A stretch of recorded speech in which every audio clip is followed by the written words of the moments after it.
আমরা গণতন্ত্রের জন্য দীর্ঘ 17 বছর লড়াই করেছি, সংগ্রাম করেছি। সেই গণতন্ত্র প্রতিষ্ঠা তার প্রান্তে রয়েছে। গণতন্ত্র এখন পর্যন্ত পরিপূর্ণভাবে প্রতিষ্ঠিত হয়নি। আজকে যারা 5ই আগস্টের পরে বাংলাদেশের বিভিন্ন রাষ্ট্রীয় প্রতিষ্ঠান বলেন, বিভিন্ন সেক্টর বলেন, বিভিন্ন পাড়া মহল্লা বলেন, কিংবা কোথাও কোথাও আনাচে কানাচে স্বৈরাচারের প্রেতাত্মারা দোসররা কিন্তু ঘুরে বেড়াচ্ছে। তারা বাংলাদেশে থেকে বাংলাদেশের মানুষের বিরুদ্ধে, আপনাদের বিরুদ্ধে তারা ষড়যন্ত্র করছে। তারা কি আমাদের বাংলাদেশি হতে পারে? তারা বাংলাদেশি হতে পারে না, কারণ তারা বিদেশি প্রভুদের সহযোগিতা নিয়ে তারা বাংলাদেশের ভিতরে একটি অস্থিতিশীল পরিস্থিতি তৈরি করে এই অন্তর্বর্তীকালীন সরকারকে ব্যর্থ প্রমাণ করতে চায়। কিন্তু বাংলাদেশ জাতীয়তাবাদী দল বিএনপির ভারপ্রাপ্ত চেয়ারম্যান জনাব তারেক রহমানের নেতৃত্বে আমরা অত্যন্ত ঐক্যবদ্ধ রয়েছি। আমরা ঐক্যবদ্ধ থেকে আমরা এদেশের সাধারণ মানুষকে সাথে নিয়ে বাংলাদেশের বিরুদ্ধে বিদেশি বলেন, দেশি বলেন, যারাই ষড়যন্ত্র করবে, যারাই দোসর হিসেবে কাজ করবে, আমরা দৃঢ় হাতে তাদেরকে মোকাবেলা করব ইনশাআল্লাহ। বাংলাদেশের মানুষের উপরে আর কোনো স্বৈরাচার বা স্বৈরাচারদের কোনো ষড়যন্ত্র কোনোভাবেই মেনে নেওয়া যাবে না, যাবে না, যাবে না। আমরা সকল ষড়যন্ত্র, আপনারা যদি ঐক্যবদ্ধ থাকেন, আমরা ঐক্যবদ্ধ থেকে সকল ষড়যন্ত্র মোকাবেলা করব। আমরা এই অন্তর্বর্তীকালীন সরকারকে কোনোভাবে ব্যর্থ হতে দেব না। আমরা চাই যে বাংলাদেশের মানুষ কি চায়। বাংলাদেশের মানুষ এখন একটি জিনিস চায়, সেটি হচ্ছে একটি নির্বাচন, একটি অবাধ সুষ্ঠু নির্বাচন। সেই অবাধ সুষ্ঠু নির্বাচন যে পরিবেশ, সেই পরিবেশ বাংলাদেশে বর্তমানে বিরাজমান রয়েছে। আমরা অন্তর্বর্তীকালীন সরকারের কাছে বারংবার আহ্বান করছি, যারা ষড়যন্ত্রকারী, ষড়যন্ত্রের দোসররা, তারা বিভিন্নভাবে বাংলাদেশে অস্থিতিশীল পরিস্থিতি তৈরি করতে চাচ্ছে। তারা সংস্কারের নামে নির্বাচনকে পিছিয়ে দেওয়ার চেষ্টা করছে। সংস্কার তখনই সম্ভব যখন বাংলাদেশে একটি জনগণের সরকার প্রতিষ্ঠিত হবে। আমরা গত 6 মাস ধরে দেখছি না ভাই, যে বাংলাদেশে এখনো রাষ্ট্রীয় প্রতিষ্ঠানগুলোতে স্থিতিশীলতা আসে নাই। কেন আসে নাই জানেন? কারণ ওই যে স্বৈরাচারের দোসররা, তারা বিভিন্ন রাষ্ট্রীয় প্রতিষ্ঠানে বসে আছে, তারা ওইখানে বসে বসে ষড়যন্ত্র করছে, যার কারণে বাংলাদেশের রাষ্ট্রীয় প্রতিষ্ঠান বা বাংলাদেশে এখন স্থিতিশীল অবস্থা তৈরি হয়নি। কিন্তু সেটি তখনই সম্ভব যখন বাংলাদেশে একটি অবাধ সুষ্ঠু নির্বাচনের মাধ্যমে জনগণের সরকার প্রতিষ্ঠিত হবে। কারণ একমাত্র জনগণের সরকারই পারে বাংলাদেশের ওই যে রাষ্ট্রীয় প্রতিষ্ঠানে বসে থাকা সকল ষড়যন্ত্রকারী দোসরদেরকে নির্মূল করে, অপসারণ করে তাদের আইনের আওতায় এনে তাদের বিচার করতে। তাহলেই বাংলাদেশের প্রত্যেকটি রাষ্ট্রীয় প্রতিষ্ঠানে স্থিতিশীল অবস্থা চলে আসবে, পরিপূর্ণভাবে স্বৈরাচার মুক্ত হবে, পরিপূর্ণভাবে বাংলাদেশের গণতন্ত্র প্রতিষ্ঠিত হবে, বাংলাদেশের মানুষের অধিকার প্রতিষ্ঠিত হবে।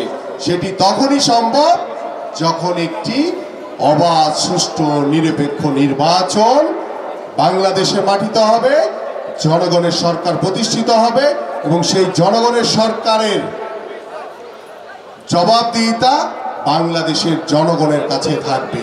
কারণ আমরা বিশ্বাস করি বাংলাদেশের মালিকানা হচ্ছে এদেশের সাধারণ মানুষের কাছে। সাধারণ মানুষ এই বাংলাদেশের মালিক। তারা যেইভাবে পথ দেখাবে আমরা এবং বাংলাদেশের সাধারণ মানুষকে সাথে নিয়ে আমরা ঠিক সেই পথেই চলব। আমরা বাংলাদেশের মানুষের কল্যাণের জন্য কাজ করছি, বাংলাদেশের মানুষের উন্নয়নের জন্য কাজ করছি। সেই উন্নয়ন সেটা আপনাদের মাধ্যমেই পরিপূর্ণতা পাবে।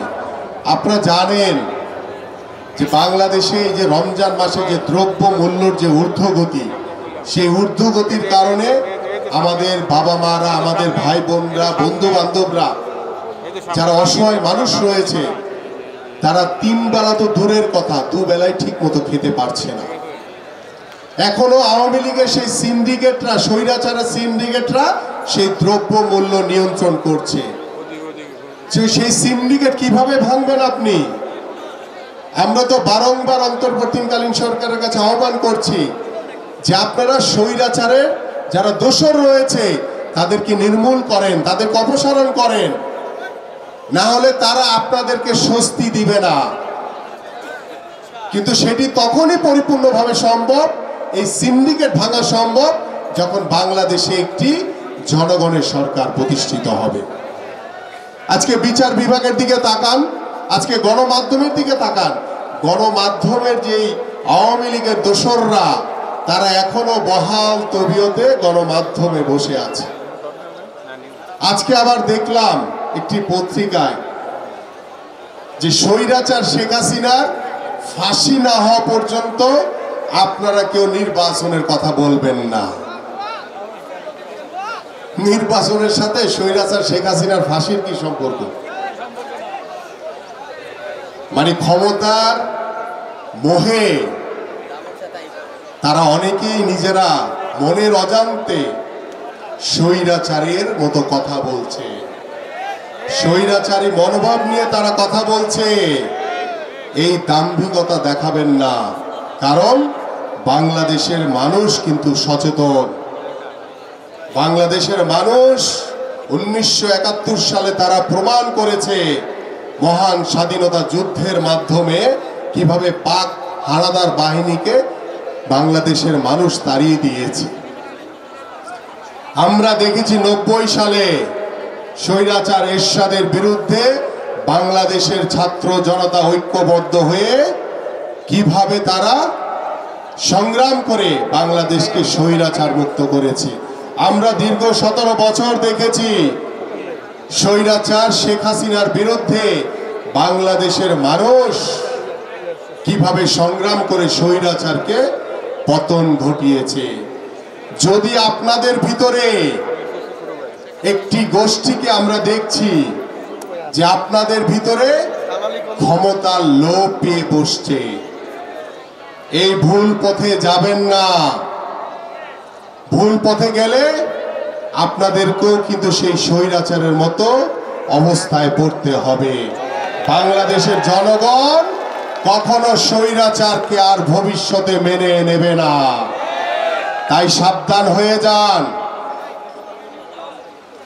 রক্ত গরম, বয়স কম, দাম্ভিকতার সহিত কথা বলবেন না।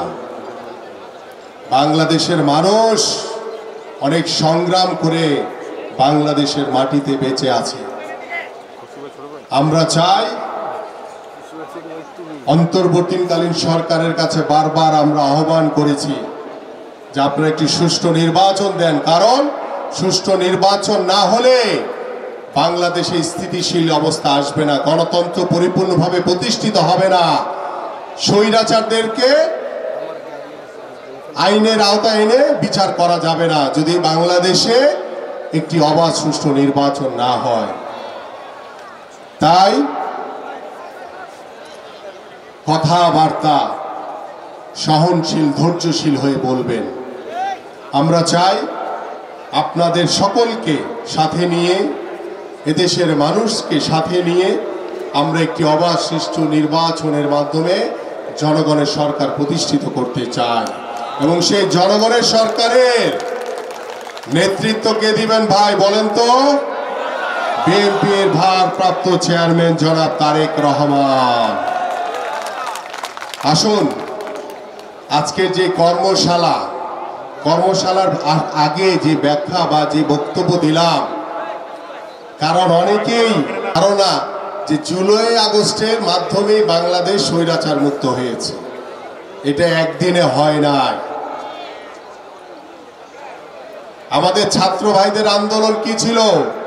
কোটার আন্দোলন ছিল।